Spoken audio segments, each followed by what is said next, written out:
Welcome to the Unknown Webcast. What does that mean? That means I mistyped something, so I have to make this up on the fly. It means that we are so conservative, just as a word of warning for those who are tuning in, that we can't turn left even when we're driving. I think that's starting to affect Ron a little bit as well. That also means this is not a safe space to those who are easily offended by having their ideas challenged or by our satire. This is broadcast number 137, and this week our friend and frequent guest, Bob Gray, joins us again. We will be talking about life after the cult.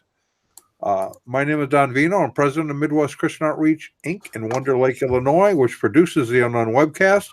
And our senior researcher is Ron Hensel, who will introduce the sponsors of today's webcast.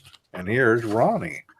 Well, greetings from sunny Florida. Well, not so sunny today. We're overcast, kind of rainy. I don't know what's going on. This is unusual. I think we need to call in FEMA or something.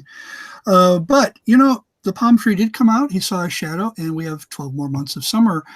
The sponsors for today's webcast are World's End Theology Outlet, your one-stop resource for half-baked heresies, dubious doctrines, and other ideas whose time is gone.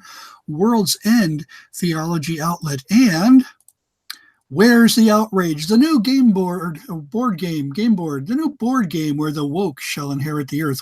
Where's the Outrage? And if you like this program, or you don't really like it at all and just want to annoy other people with it, well, if you want to ensure continued access for that purpose, whatever purpose, please go to midwestoutreach.org, click the yellow donate button, and contribute as you feel led. And don't forget to subscribe to us on YouTube.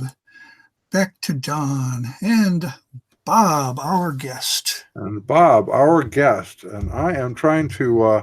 That's not your real last name, though, is it, Bob? No. The last name is Bob Gray. Gray, the color of my hair. Yeah. The color of my... Yeah, and it's a nice color of gray, I might add as well. Now I'm going to try to do something here that Ron is far more proficient with his use of PowerPoint. So I'm going to try to display something here. If I can get it to work, I can't. Anyway, we are going to be talking a little bit about the Witnesses Now for Jesus West Coast Convention, which is something I can grab and put, something I can screen grab and put up. I actually have it. I just got to figure out how to make myself get to the certain slide here, so I can display it. Okay. Oh, there we go. I bet I can do it that way. There we go. I got it. Now I'm going to surprise myself that I did this even. But for those who are interested... Oh, you got to put it on present to everyone. All right. I did. See? Now can you see it? I can see it. Witness. It doesn't say witness. Oh, yeah, it does say witnesses. It doesn't say witnesses. It says witness. Witnesses? No. I need better glasses, I think. Okay. West Coast, Sacramento, never been there. I've been to, I've been to Pleasanton, San Francisco, Oakland, and down the coast, but never been to Sacramento. Let's do Sacramento. We don't care about the other places you've been, Ron. We don't really care about. I want you all to know, I've not been to Sacramento.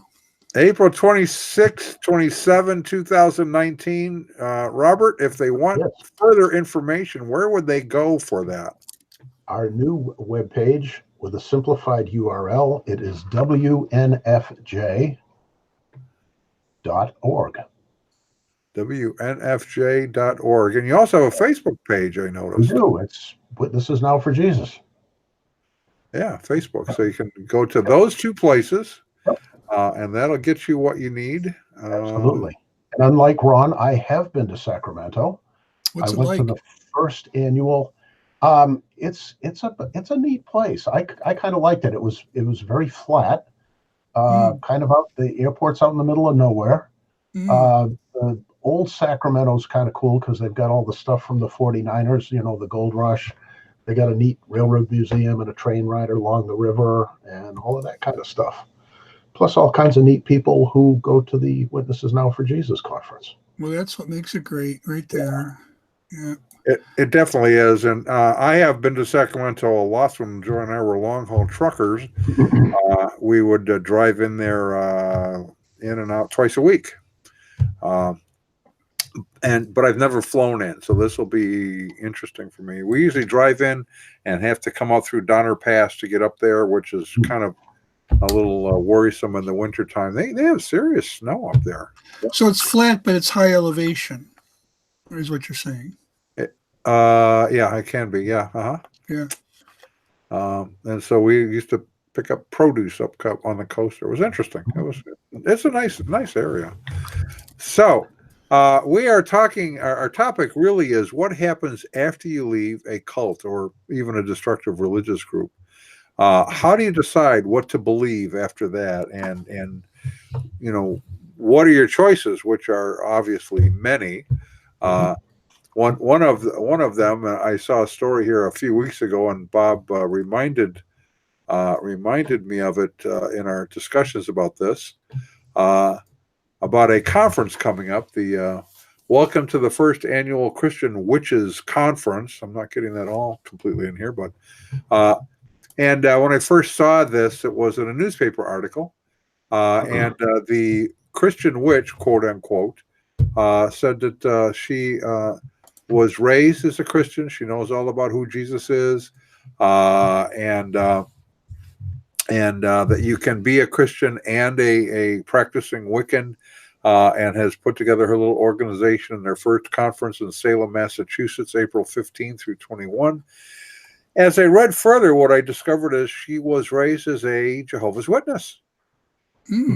So there is actually no indication that she really does know anything about who the true Jesus of Scripture is, because she was trained to believe in the Jesus that the Watchtower Bible and Tract Society invented. So you can be a Christian and a practicing Wiccan until you get it down really good, and then you got to stop being a Christian when you don't need to practice anymore. Well, until you perfect your wickedness. Because she does believe that they are compatible. So no matter how long you go on, you can just be both. Oh. Right, and that's why you could be a part of the Christian Witches Convention. I don't think I agree with that. What do you think, Bob? I'm pretty sure I don't go along with that. Okay. Yeah, a friend of mine pointed me in that direction toward that webpage. I was at a Full Gospel Businessman's fellowship breakfast Saturday, and he knew that I was a former witness, and he says, "Yeah, look at what some former witnesses are up to." So, which is all kinds of stuff, right? Witches, yeah. Yeah, it really is. And I had some years ago, we did a Witnesses Now for Jesus type conference in Wheaton, Illinois. It's more of a cult conference, but we kind of focused on Jehovah's Witnesses. And my friend Bill Hunsberger was doing a workshop titled Why Not Burn Witches? And we had in there a former Jehovah's Witness who was a practicing Wiccan, who was quite incensed as he was making his presentation. She began debating him in the middle of his presentation, which was kind of fun. Bill's like me, he'll take on anybody at any time, and just we want to, as much as we can, be kind toward each other, even in our disagreements. It's really good that you had that lecture, because that question comes up a lot at cocktail parties. Why? I mean, I can't tell you how many times somebody said, "Well, why not burn witches?" Yeah, well, it's actually a philosophical question, which we can get into. But several who had attended that workshop were quite irritated that he took the time to debate with her rather than teaching on the subject. And we pointed out, wait a minute, he was teaching in the process of discussion. You were actually seeing in action the objections a Wiccan puts up and the responses to it in as gentle way as possible, to walk them through what they claim to believe and then discover, do they really believe what they claim to believe? The question is a simple one. If truth is relative, which they claim, your truth is your truth, my truth is my truth, and they can be opposing and still both be true, then can they really say that it's wrong to burn witches? And if you ask them that question, they will go, of course it's wrong, because The Wiccan Read of 3 says, and harm none, do as you will. We go, okay, but the question is that universally true or only true for you? It may be true for you that it's wrong to burn witches, but you couldn't objectively say it's wrong for anybody else to burn witches. Maybe my truth is it's okay to, I don't know, beat witches. Me and a few of my pals can go down to Chicago and kind of beat up on witches, or chain the back of my car and drag them down the street. Or I don't know why I'm laughing. I don't know why I'm laughing. As I think about it, to beat a witch, burn a witch, or take a witch to lunch is sort of equal opportunity choices that we have. I don't know why this would offend anybody. Well, the point is, you want to get them to think about what they're claiming. Right, Not right. that we ought to do this. I understand. I'm just, I'm in a kind of a mood. I'm about to go see a dentist again for the same thing. Maybe that is affecting me. But see, I can't listen to any discussion about burning witches without thinking of a particular scene from Monty Python and the Holy Grail. Let's burn her. Hey, let's see if she floats. Well, anyways, I was thinking of something, but I totally forgot what it is, because as soon as you say Monty Python, my brain, evaporates. Well, keep going, Don. Okay. Well, that's just the discussion as it came up at that point, and how that even engaging in the discussion was teaching those who were in the classroom. They just didn't all realize it. So that's a question really that should be put to her in this context. Can you be a Christian and a Wiccan, practicing Wiccan? So in her case, would you say that most of her, this Wiccan person who probably thought you could be both, right? Yes. Would you say most of her points of debate, the points that she would cite, were based on misunderstandings of what Christianity is rather than what being a Wiccan is? She probably had being a Wiccan down pretty good, but didn't know much about Christianity, or what? I think it's bigger than that, and that's, I think, what we want to kind of look to Bob to in a second. Here's what I think it was for her. Is she had lived in a restricted life as a Jehovah's Witness. Anti-intellectualism would be a good description of Jehovah's Witnesses. Okay. Tight rules for behavior that you will be accountable to elders and above for. And so Wicca offers you the opportunity to just make up your own rules. There are no rules. Just whatever you want to believe is what you believe, and how you want to behave is how you behave. Yeah. And so it afforded her that. And in this case, it affords this individual the opportunity to live however they want to live and still like the idea of being a Christian. So that's what I would say is going on there. Bob, I'll let you know. I may be going to this thing with a Christian friend of mine.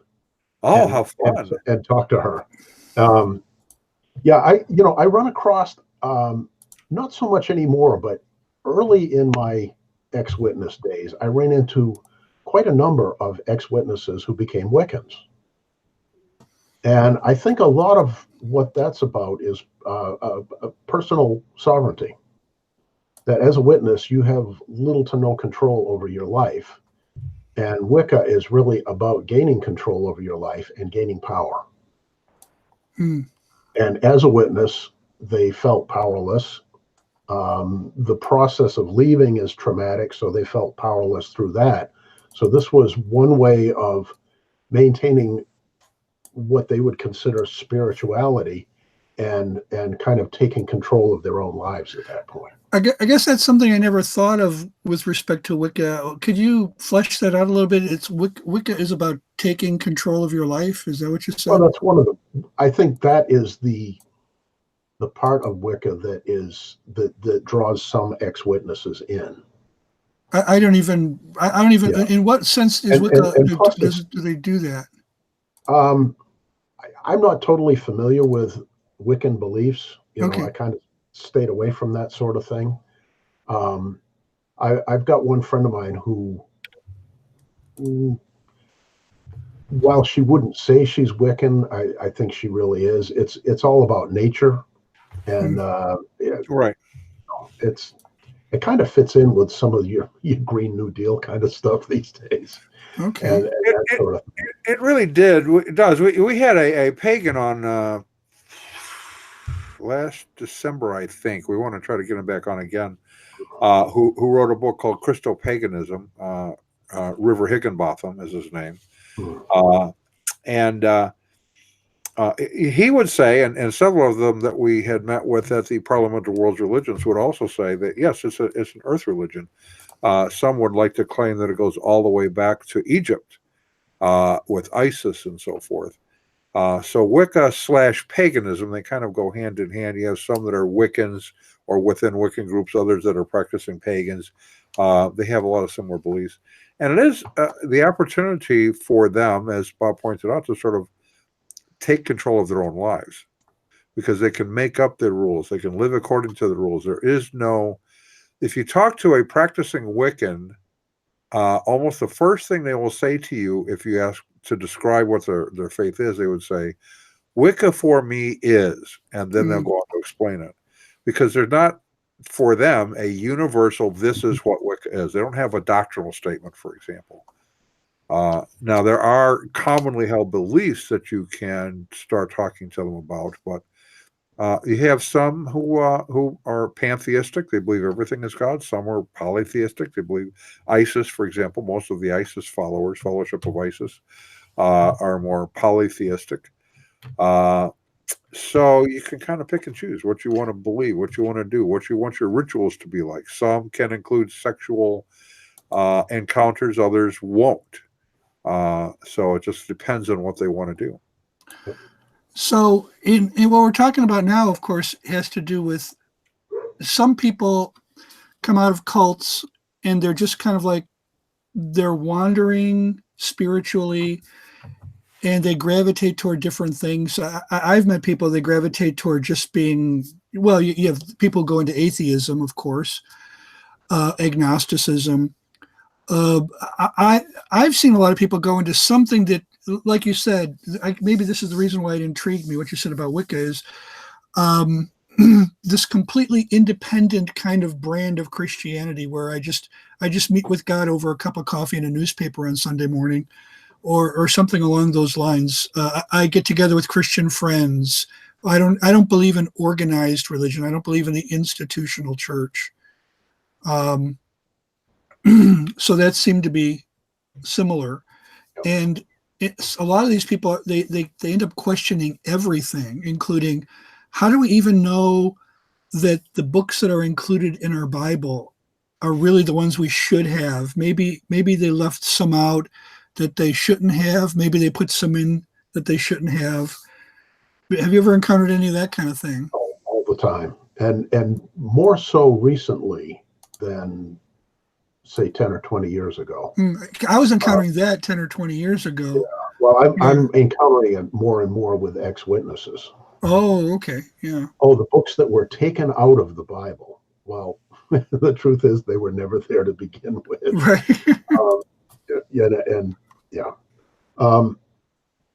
But I think this thing of kind of taking control over your life and kind of the Lone Ranger Christians that you were referring to earlier, I do see that a lot with ex-witnesses, and I think that speaks to the whole idea of community. And having been burned by the community that you are part of, you're reluctant to become part of a community that demands a level of surrendering of your personal sovereignty that you're not comfortable surrendering yet. Okay. And I think that's where a lot of ex-witnesses run into some trouble, is that they can't distinguish the difference between surrendering to God and surrendering to an organization. Right. And part of that surrendering is surrendering of your personal identity, your personal sovereignty, and your time. I think those three things are huge. And I mean, to be honest, I still struggle with it now, 22 years out. But I guess that leads to my question: is the struggle over how scary it is that you don't want to be burned again? Um, You don't want to be I think it's deeper than that. I don't even think it's an explicit thing. It's almost instinctual. you don't want to At be a some, burned again Christian. yeah, born again, burned again is another. Um, yeah, and I find a lot of ex-witnesses do have trouble in getting integrated into a church at the level at which we see people who were not former witnesses. So it is a commitment thing, or am I off base? Well, it's yeah, at some level it's that too, sure. Yeah. Okay. Just because the level of commitment that was demanded of you as a witness was so extreme that and I know in my case, I fell right into the witness thing really fast. I mean, the first month I started studying, I was at all the meetings, I was all ready to get baptized, I was ready to go. And I look back now and it's like, wow, that's pretty scary. And the other part too is that the watchtowers poisoned the well so badly, Right. with regard to churches that exiting witnesses have a very stereotypical view of what Christendom is all about because they've been spoon-fed all of the worst examples of what exists in churches, and they think that's typical of all the churches. So, they think the pastors are in it just for the money, they're child molesters, all the Christians are pew sitters, they're not interested in witnessing to anybody, they're just a big social club. And those things are true for some churches. Yeah. They are, and that poisoning the well is important because if you have been trained as a Jehovah's Witness, for example, and this is true of other groups, that all of the church is an abomination, is the world empire of false religions, blah, blah, blah, all of that stuff, and you leave the watchtower because either you don't believe you can live up to the expectations or you believe that they are false or some other reason, you just already believe that there's no place else to go because everything else is false. And so you might drift toward paganism or agnosticism or atheism because there's just no religious view that seems to be true since the watchtower said they're all false. Yeah. See, the tough part, when you leave a group, well, I can only speak to leaving the witnesses, but and having dealt with I don't know how many in the past 20 some years, this is the most disruptive life event that a lot of people have. Yeah. Your whole life is just trashed at that point. And depending upon whether you have family in or not, it's worse if you have family in because you're losing your family. You lose your friends. It depends on how you exited, all of that. But I know I get the question from ex-witnesses all the time. Okay, now I'm out. Where do I go? It's like they're in a frenzy that they have to get somewhere. And the question has always been framed, where will you go now? And, my standard ran on John 6:68, Peter didn't ask, Lord, where shall we go? He asked, to whom shall we go? To whom shall we go? And, Now, I tell people who are exiting the witnesses, stop, take a breath, plan what you're doing from here on. You don't have to be anywhere in a hurry. Right. And to some degree, we have to help pastors, elders, and church leaders understand that. There's 3 comments I kind of want to read off to you in our chat area here.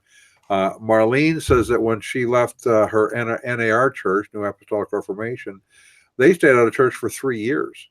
Now they're going back to church again, and they were wanting to go back and listen to good sound preaching and being with fellow Christians. So there's a non-Jehovah's Witness group is false teaching within the church, which has the same kind of impact on you when you leave. Julian Watson says that he still struggles after 7 years of being out. Francisco says he's an ex-JW as well, and his struggle for many years, you'll like this, Bob, is how to differentiate between legalism and actual holiness. That's a big question. Wow. You could do a whole show on that. Yeah. Yeah. Hi to Julian, by the way. I know him. Julian, okay. Yeah, he spoke at the Pennsylvania, I don't know, one of the conferences. They all blend together at this point. But in fact, why don't we take just a brief break? I didn't warn Ron ahead of time, but hopefully he's sort of ready for this. Yeah, I guess, Sam. Well, you talk about where do you go? It's not like there's a shortage of people who are waiting. Or you might, waiting to welcome you, or you might just try something of your own. Our friends at World's End Theology Outlet, your one-stop resource for half-baked heresies, dubious doctrines, and other ideas whose time is gone. They have some questions. Are you troubled by the existence of countless Christian denominations? Do you tend to think that everyone's judgment is questionable, except yours? Do you have a nose for excellent marketing opportunities? Well, the Heterodox Company presents the Do-It-Yourself One True Church Kit. Everything you need to shut untold millions out of God's kingdom. With the One True Church Kit, you get doctrinal options, practical options, your own church history, proselytizing gimmicks, and so much more. You even get scores of church architectural plans and building rental options, or if you just want to meet out in the woods, that's fine too. Ringing endorsements come from a pastor in Indianapolis who says, thanks to the Do-It-Yourself One True Church Kit, my disciples are so narrow, they can look through a keyhole with both eyes. A pope in Phoenix says, it's a great product. I've never had my ring kissed so many times. And a church, quote unquote, in Philadelphia says, go away. Now that we're the one true church, we don't waste our time with spiritual peasants like you. The Do-It-Yourself One True Church Kit, everything you need to shut untold millions out of God's kingdom, only at World's End Theology Outlet. You got to get it. We are kind of working on a new product. We hope to have soon, sort of a custom Bible company. It goes hand in glove, don't you think? It goes hand in glove, yeah. You can have your own doctrine. You can, you want Jesus. You don't want him resurrected. You can kind of leave him in the grave. We'll just modify your Bibles to fit I hear that. they're going to give a free foot massage machine with those. Yes, a free foot massage. Yeah. So, Don, that reminds me of a song. It does. And we've both heard it. Yes, we have. And what's that? it's a custom Bible company song. It's great fun. We work for the custom Bible company. Okay, I'm trying to guess.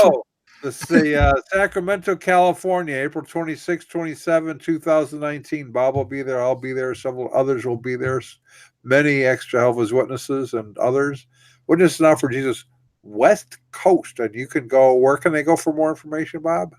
WNFJ.org or our Facebook page at Witnesses Now for Jesus. And just so you know, we haven't got a poster out on it yet. The Midwest Conference will be the last week in July. I think it's 27th and 28th. And the Pennsylvania Conference, we have not signed with a venue yet, but we are looking at the last weekend of September this year, just outside of Harrisburg. Okay. I say Harrisburg. I want to finish it with like heresy, but no, Heresyburg. No, just. We had a good deal on a place down a 3 Mile Island, Oh, really? I hear that real estate's going real cheap now. It's glowing. It's glowing. Yeah. They're glowing. You got to get glowing testimonies. Nobody glows. Nobody glows the trouble they've seen. Okay. Oh, my. Now it's getting. Wow. And just so everyone knows, here's something to pray for, because Bob is in discussions with a couple of possible conferences in England. We're praying for England, or praying for him. Okay. Pray for both. What is Now for Jesus? Great Britain style could be fun. There actually is one of the guys that I was talking with is already doing something. I think it's next weekend over there, and I couldn't get together with that. But we will continue to pursue that.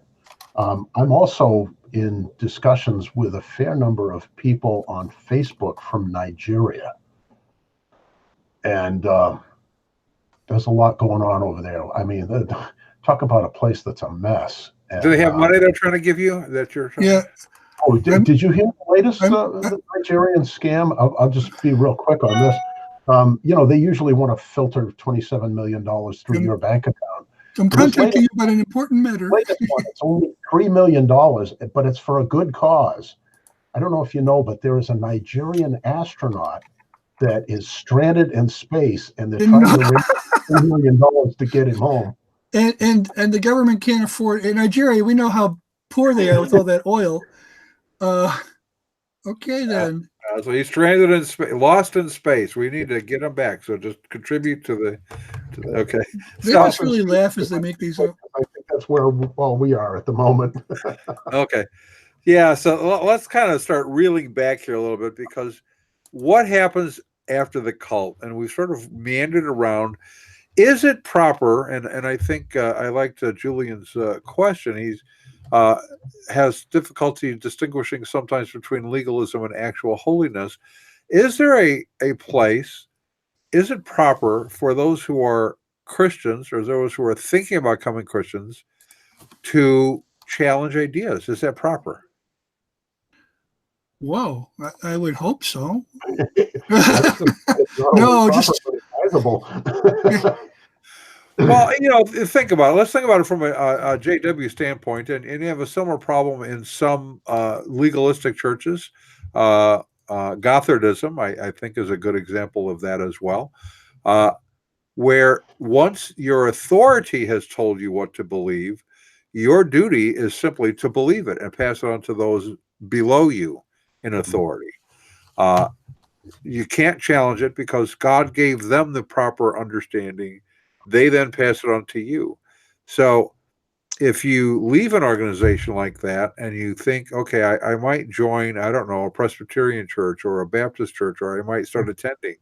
And as you go, well, I don't know if I really understand this passage the way you understand it. Can you talk to the pastor about that, or is he going to shut you down? And how should the pastoral leadership respond to such questions? Wow. So the first thing is, by all means, ask those things. If the pastor shuts you down, it's time to move on. It's time to move on. That's exactly right. I was really blessed when I got out. I was in a Baptist church just up the road from me for about 10 years. And the pastor there was just, I couldn't have asked for anyone better, because I could go to him, I could ask the hard questions. My first meeting with him, I sat down, and having been a witness, having been an elder, I was very interested in, how does this church run? And they were very congregationally based. The elders and pastors are reconfirmed by the congregation every year at their annual meeting. When I said, how does this place work? He says, let me give you a copy of the church constitution. And it was a concept that, just being a witness, my mind just kind of unwound at that point. I'm like, really? How did this come about?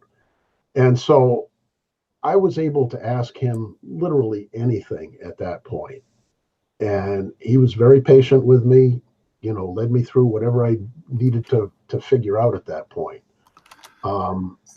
Sad to say, not everyone lands in such a good place when they leave the witnesses. I've been told at conferences before that they've gone to churches where the pastor has come right out and said that he doesn't want ex-witnesses in his church. Time to move on. Oh yeah. What? Why? I wish I could find this guy, because I would love to know what his reasoning is. I know ex-witnesses can be challenging at times, but you got to, if you're a good pastor, you need to get over that and deal with it. In my own case, I was basically out of the witnesses for at least 2 years before I set foot in a church. And I generally advise exiting witnesses to just take some time, work out your relationship with God, get in the Word, study stuff. A lot of the ex-witnesses are online. They ask the hard questions online, that type of thing, find out kind of where other ex-witnesses have landed on some of these things, and then find a church that harmonizes with what you have learned the truth to be at that point. There was, I think we are also people of pendulum swings sometimes, and I'd come out of a very, very, very abusive situation. Don was practically right there with me, although you weren't attending my church at the time, No. but we got in close contact. 93 or 94, I forget which year it was for sure. Probably I think 93. 93. Yeah, 93. It was 93. And so I'd only been out a few months from my group, and I was not eager to talk to anybody. I just wanted to go someplace and hide. And while I was in this new church, it was such a breath of fresh air. I was reading books, which I by the way, Don, I put together a slide of books like Healing Spiritual Abuse and The Subtle Power of Spiritual Abuse that we might show the audience before the end of the program. And those were like the books I was reading along with Churches That Abuse and so on. And a woman in the church was struggling with the issue of the woman's role in the church. And this was a very conservative kind of independent Reformed Baptist type church, and they had a very complementarian, conservative view of the men's role, and she was very unhappy, very, very unhappy with it. And eventually, she started pulling out that title. She started slapping them with the label, "You guys are spiritual abusers because you disagree with my view." This came to mind earlier when you were talking about if the pastor shuts you down. I know the pastor and the elders did not shut this woman down. They listened to her. They understood that she was presenting an opinion that was becoming more popular among evangelical churches. They gave her their reasons. They probably even told her recovering for not that. There was a book, Biblical Manhood and Womanhood. I forget the full title of it. Recovering Biblical, Manhood and Womanhood. That's the title of it.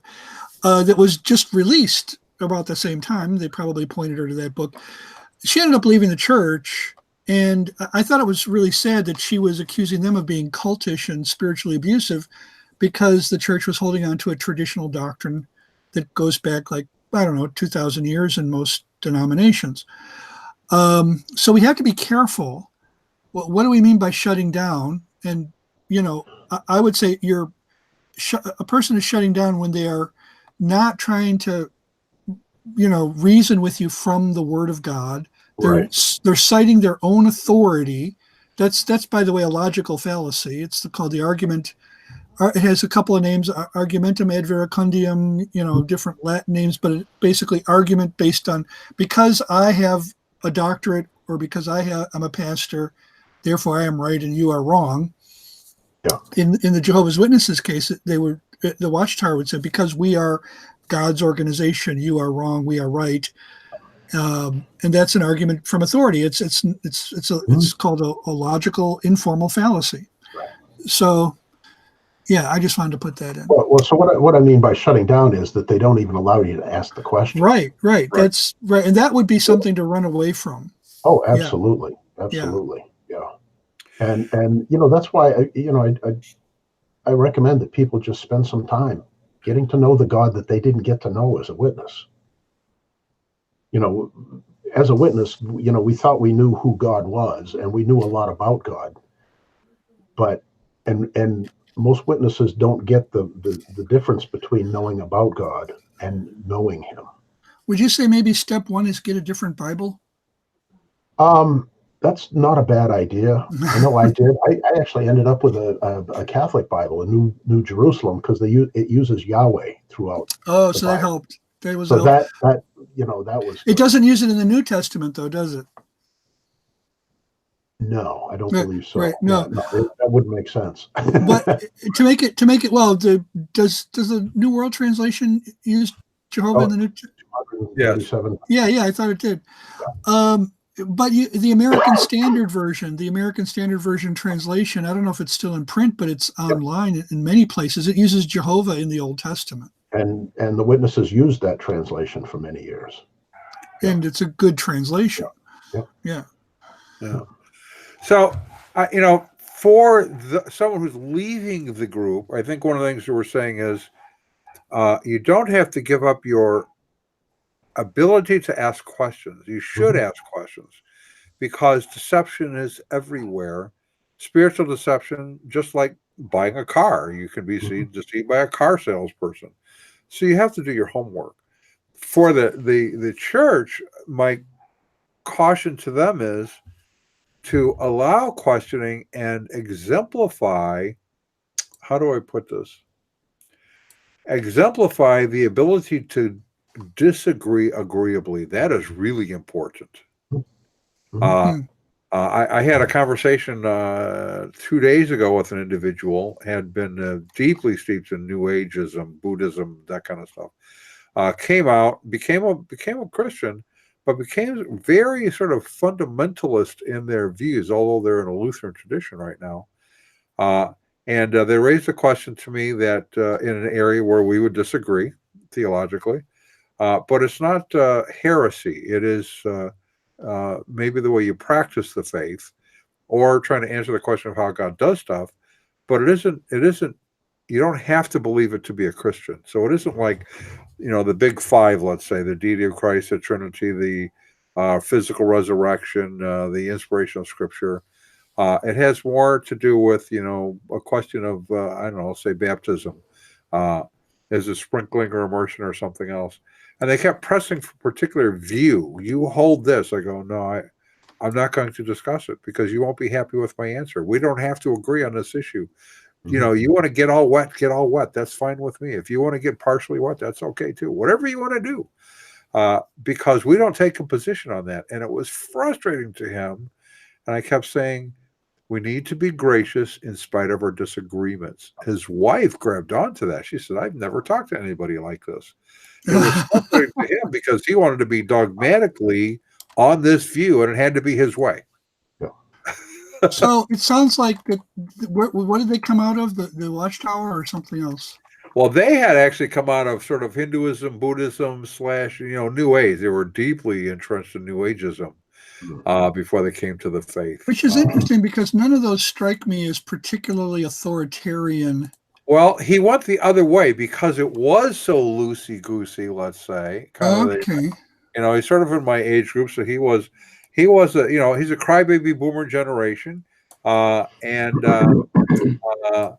remembers the 60s vaguely, I would suggest. I remember it really well because I didn't take drugs. But if you remember it a bit too fondly, you're definitely part of the crybaby boomer generation. Yeah, exactly. So, nice, wonderful couple, love the Lord, are godly and all of that, but kind of struggle with not having every I dotted and T crossed on every topic. But it was mainly the husband, or was it? He was more kind of driving on this issue, and I understand that.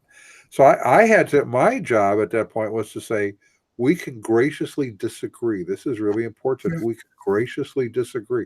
I can graciously disagree with a Wiccan. I think that they're not Christians, but I can still be gracious in my disagreement. I don't have to be strident in my views. Right. Now, we have probably just as many problems as we have people coming out of these groups. I mean, they have different personalities. Right. They have different issues, different reasons for leaving even. Right. Earlier, Bob, you were talking about just take some time to get your relationship with God going. And it sounds like you were responding to people who they wanted to know what to do next. They wanted to know what church to join. Yep. Would you say that some people need to maybe take a break from any church, whereas others need to get into something, but maybe not commit to it right away, depending on their personality? How would you go? Yeah, they just need to take some time to kind of reassess where they came from and where they're going. A lot of people don't plan this thing, and preparing for this, I was just jotting down some notes, and I was thinking about all the different ways that people leave. I mean, some people get disfellowshipped for various reasons. Most of the people disfellowshipped as witnesses, it's for some sort of immorality. And then the whole question is, why did they do that? Some of them do it as their ticket out. Rather than quitting as an apostate like I did, they commit immorality because it's a more honorable way of leaving than leaving as an apostate. Oh yeah. And it's. I mean, if you commit immorality, you can go back. Apostates don't. Well, first of all, generally they don't want to go back. Right. And I don't think I've ever heard of one that actually went back to it. But and some people plan their exits. They I think are in the minority. But even if you left unplanned, I think that as you consider where you're going forward from here, I mean, there's a lot of practical aspects to this thing that people don't think about. Where are you going to live? If you are a young person and you get disfellowship, your parents may kick you out of the house. Right. If you're renting from another witness and you get disfellowshipped or you quit and you become known as an apostate, you need to find another place to live. One of the questions that Shay and I went through was, are we going to move out of our town? Are we going to move to a different town? Yeah. And, I kind of got my Irish up a little and says, this is my neighborhood. I'm not moving. But some people don't want to deal with those awkward confrontations with their old witness friends. There's just, your job. If you work for a witness, you're probably going to lose your job. So you need to find another job. You may have worked as a janitor or a window washer for years. Now you're out of the witnesses, and higher education becomes a possibility. Are you going to go to school, get a degree? A lot of people who leave the witnesses end up going to college, even in their 50s and 60s. Really? But what you're describing is you get the spiritual thing on top of that. You're describing you're rebuilding your life. Exactly. When you leave. Because your life has been destroyed at this point, or your life has been totally disrupted. Yeah. And that's something I can relate to. After 5.5 years in this group, I felt like the only thing really that I had to latch onto was my job. Yeah. And even that was tenuous because by God's providence, I was working at a place where my former, abusive leader had friends. Or near, and he had. I was working at a college, Wheaton College, and he was planning to send his daughter there the very next year, and he was threatened by my presence at the college, even though in the 4 years she went there, I never saw her once. But so he went after me. I couldn't escape. He started going after me over that. But I was at least I had something to come to every day, and I got to know new people. And because I had a job, my job change also providentially corresponded with my departure from this group. But, I had no church. I'd burned so many bridges in my life, friends, family. I started a rebuilding process that took years. I felt completely discredited in every area of my life. So now add to that, what happened? What would it be? What would it have been like if you had been born into that group? Oh, forget it. And I deal a lot with witnesses that were born into it.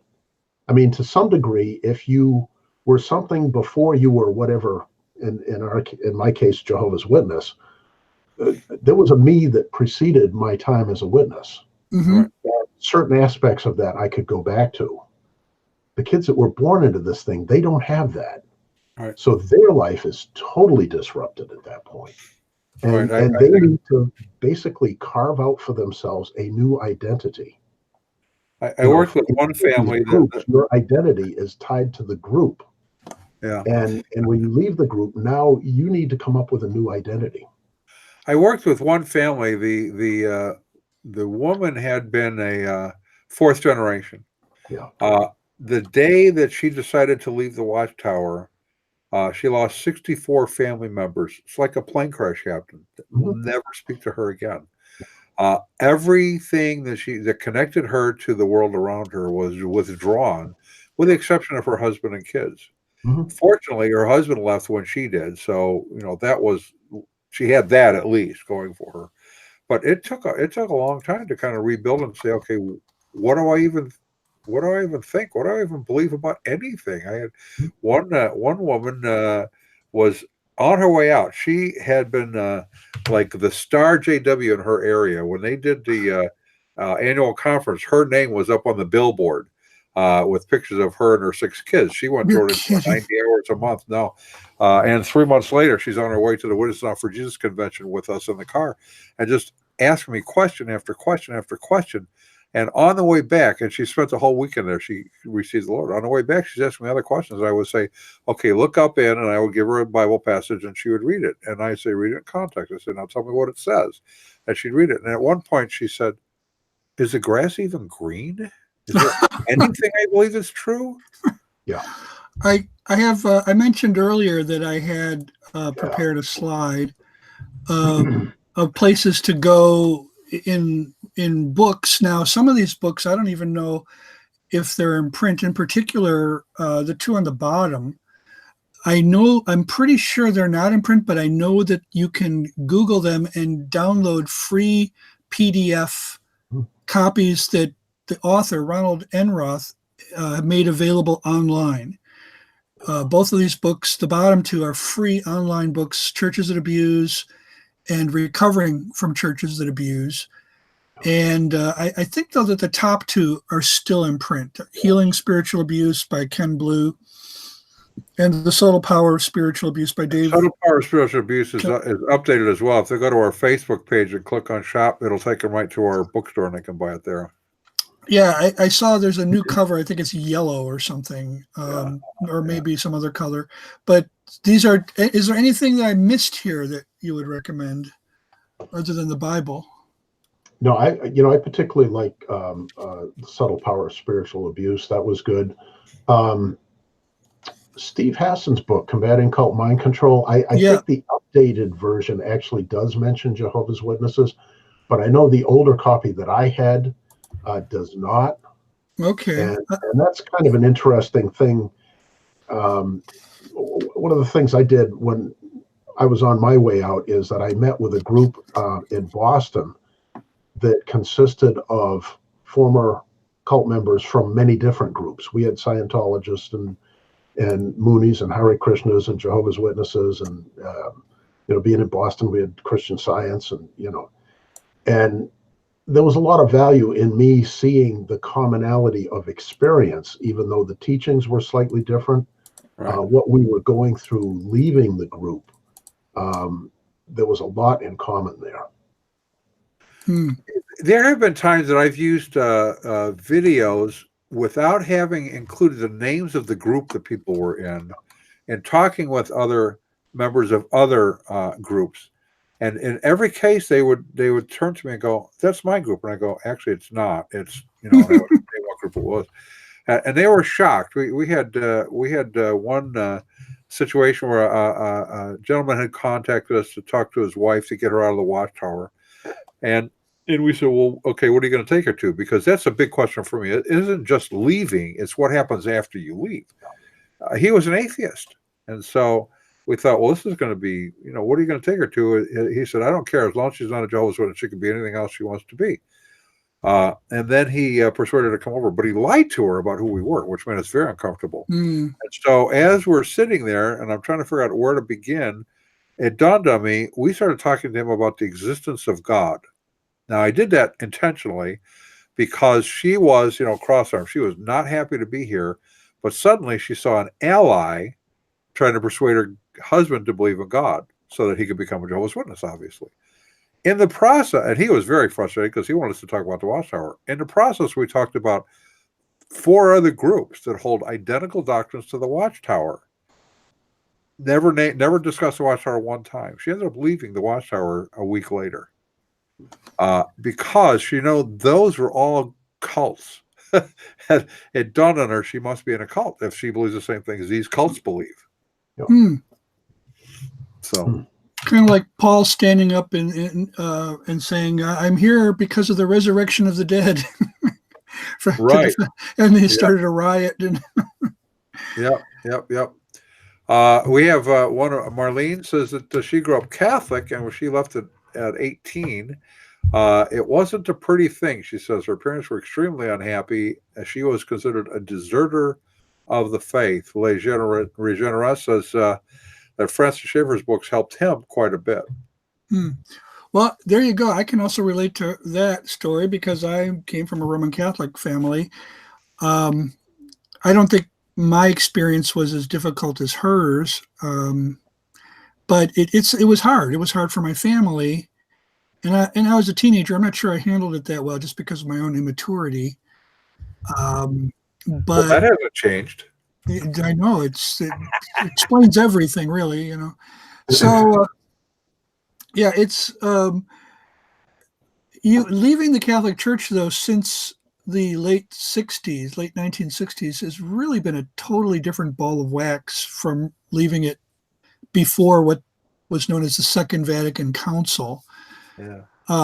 It might vary. I'm sure it varies from family to family and maybe region to region, but it used to be much worse than it is. And it's really, frankly, with a very low percentage of actual practicing Catholics, some Catholic families are happy that their kids are going to any church.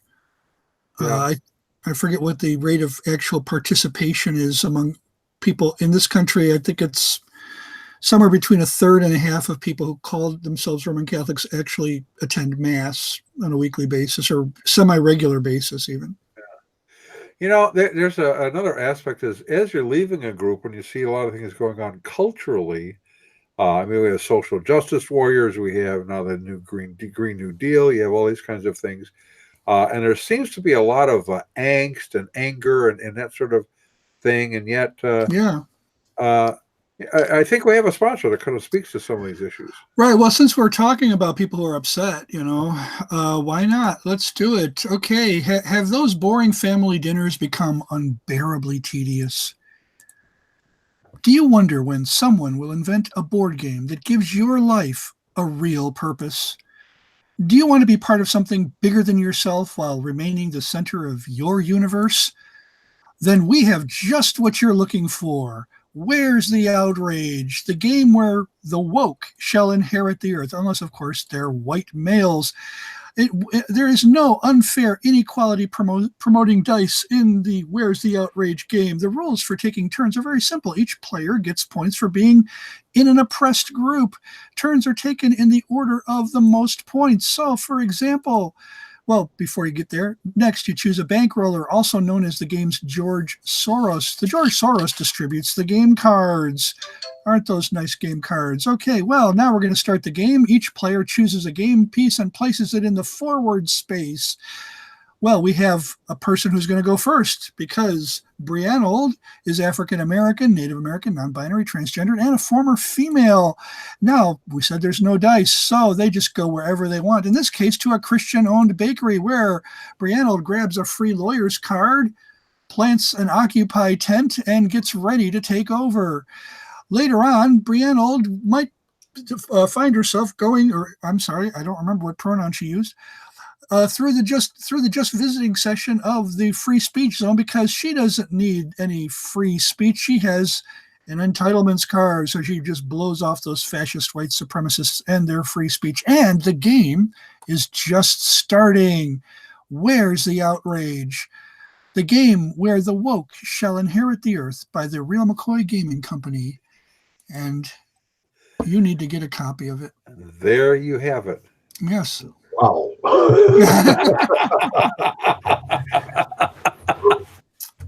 Yes. No comment on that one, eh, Bob? You don't want to play that game. Equal opportunity offenders, huh? Yeah. Exactly. We are equal opportunity offenders. No offense. We won't perpetrate on somebody. Uh, I had a pastor. See, your heart, and I appreciate this, is for those who are leaving, and how do they even figure out how to live life after that? And that's a really important question. And I have a heart for that as well. But I also have a heart to say pastors and church elders, churches in general, need to understand what folks who have left these groups are experiencing. Diane Golson, who's passed away, one of the things that we talked about often, she had been a Jehovah's Witness for 43 years, left, became a believer, solid believer. And as she would go to churches, she would have people coming up to her after she spoke and say, "How could you have been a Jehovah's Witness? You look so intelligent." Like somehow intelligence prevents deception. I'm not sure how that works exactly. Yeah. And in some cults, there's a very high, in fact, I think someone did a study, not just of Jehovah's Witnesses, but of cults in general. And there's a very high, rate of higher education, it tends to be a higher percentage of people very often with advanced degrees groups. Even. Yeah. Right. In some groups. Another, I had a family I had worked with. They came out. It was a several month process, and I have what I kind of consider what I call discipling people into the faith, and then discipling them after they're in the faith. So we had gone through a lot of teaching to compare what the Watchtower teaches with what we find scripturally in context. After they became believers, we started looking for a church, tried several, and I went with them each time, and I would warn the pastor in advance, here's what we got to have going on. And if the pastor said, "You just send them, I'll take care of them," I went, "They're not going there." That's always a tip-off to a potential problem. We landed on one that they kind of liked, and so they were there on Sunday. On Tuesday morning, they showed up at his office. He called me, and he said, "What did you do to these people?" I said, "What do you mean?" He said, "They showed up this morning with a legal pad, 4 pages of questions for me I haven't had to think about since seminary." I said, "That's good for you. I hope you were kind in your responses." So what is it about the pastor who says, "Just send him over, I'll take care of him," that causes you to have a red light? Because it tells me he's an authoritarian already. He doesn't need any input. He doesn't need to understand. Yeah. He'll just take them. You send him, and they're mine. So you try to advise him, and he says, "No, I don't." Yeah, right. Yeah. Just send them to me. We'll take care of them. We don't need anything else to offer. I think that in that case too, you may be dealing with somebody who has kind of a cookie cutter approach to everybody. Mm-hmm. Right. Yeah. And witnesses don't do too good with cookie cutter type things. And yet the Watchtower is the ultimate cookie cutter, isn't it? And that's why exiting witnesses don't do well with cookie cutter. Okay, there you go. Yeah. Right. Yeah, and I think too with pastors is that dealing with people that come from groups like Jehovah's Witnesses takes some significant investment. It does. It takes some time. It's going to take some emotional investment. Exiting, and I was a prime example. Exiting witnesses aren't always easy to deal with.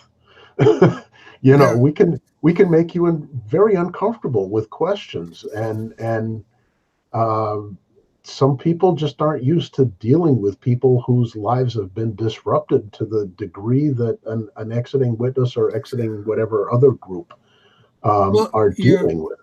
And a lot of pastors have radar for high maintenance people. Mm-hmm. They do. Yeah. And it's understandable because, unfortunately, churches, they have their own set. He's already got a set at his church, probably, of high maintenance people who are already misusing his time. So, you really don't want to add that to a pastor's load. You want to find a church where there are people there who, other than the pastor, or unless the pastor has the time and the expertise. But, the Lord has done amazing things. There are churches out there with ex-members of other groups, of ex-members of other cults. I was fortunate enough to land in a church where the pastor was, first of all, familiar with the leader of my ex-group. And there was another prominent leader in the church who was also familiar with the leader of my ex-group, and they knew this guy was unstable. And then on top of that, there have been other ex-members of other abusive groups that had also landed in this church and had been there for a few years before I even got there. So to me, that ended up being part of my healing process. I was able to meet with people. I didn't feel like I was a total idiot. I had joined this group. There were other people who had joined similar groups to mine. Yeah. To me, I see a lot of people need that. They need to know that you're not you're not unusual. Your experience is not unusual. Well, I think too that pastors need to realize that ex-witnesses can be a huge asset to their church. Yes, right, absolutely. You know, they see the investment part of it, but they don't. You know, they're not always cognizant of the payback on this. Right. And the first church I was in, they were awesome at that. I was there for 3 months. They asked me to do my testimony. At 9 months, they asked me, and I wasn't even a member of the church yet. They asked me to teach a class on comparing Christian doctrine with the cults. And, you know, I mean, I think properly discipled and properly dealt with, ex-witness can be a huge asset to any church as far as teaching. You know, then if you have an ex-witness in your church, when you get another one, that takes the load off the pastor. He doesn't have to put the type of investment that he needed to put into the first one into the second one, because he's got the first one doing it for him. Right. So we are going to have to wrap up because Ron has an appointment. Yep. So I want to say a couple of things. Mario Espinosa says, after leaving the Armstrong Splinter Group, the question that I struggled with was where to go from here. Bob really did address that. It's not where, it's who. Go to Jesus. Yep. How do you facilitate that? There is help out there. These books are helpful. Email me. We can talk by phone or email. Bob, I think, would be available, and you can can he contact you through your website? Sure. It's docbob.org. Docbob.org, and lots of help there. Yep. Yep. And think about the Witnesses Now for Jesus West Coast Convention or any other one. Go to where's the website? WNFJ.org. WNFJ. Sounds like a radio program. Well, you know, I had a hard time getting the domain name because somebody had bought it up and it was for sale for like $800 for several years, and so we had another more complicated URL, and this one just came available. I saw it, got it for $16. WNFJ, AM and FM. Yes. Ron, would you walk us out of here? I'd be glad to escort everyone out of the building. Let's do that. Our resident cult leader profiler is Neil before me. Our wardrobe manager is See How It Fits You. Our culinary services come from Chef Ham and Cheese. Our tinfoil hat provisioner is Just In Case. Our Jehovah's Witnesses coverage comes from Armageddon and D Opposer. Our Mormon archives manager is Polly Gummas. Our liberal denominations bureau chief is Lucy Goosey. Our transgender issues coverage come from Ben Hur. Our special correspondent for cults based on the Hindenburg disaster and flying turkeys, Dehumanity. Our fact-checking supervisor is Your Leg Pulling. Our technical assistance comes through Murky Research. Our legal advisors are at the law firm of Dewey, Cheatham and Howe. Our grievance resolutions director is Giovanna Pisami. Our director of privacy assurance is Wiretapping. And our original idea sourcing comes from Drew A. Blank. The Unknown Webcast is a production of Midwest Christian Outreach, Inc. in cooperation with Emergency Manicure Productions, both of whom are solely responsible for this content, although you will never be able to prove that in a court of law. Never, never, never. That's all I need to say. Bob, thank you for joining us, and we're glad to have had you, and now you know you've been had. Yep.